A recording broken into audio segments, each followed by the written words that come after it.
Hello guys, welcome to Kolkata হেয়ার ফ্লে। চলে এসেছি আবারও একটা নতুন ইন্টারেস্টিং ভিডিও নিয়ে।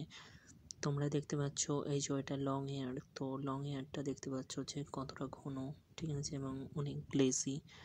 সো তোমরা পুরো ভিডিওটা দেখতে থাকো আর এনজয় করতে থাকো। আর যারা চ্যানেলে নতুন আছো চ্যানেলটা সাবস্ক্রাইব করে দাও আর তোমার বন্ধুদের মাঝখানে শেয়ার করে দাও। চলো দেখতে থাকো।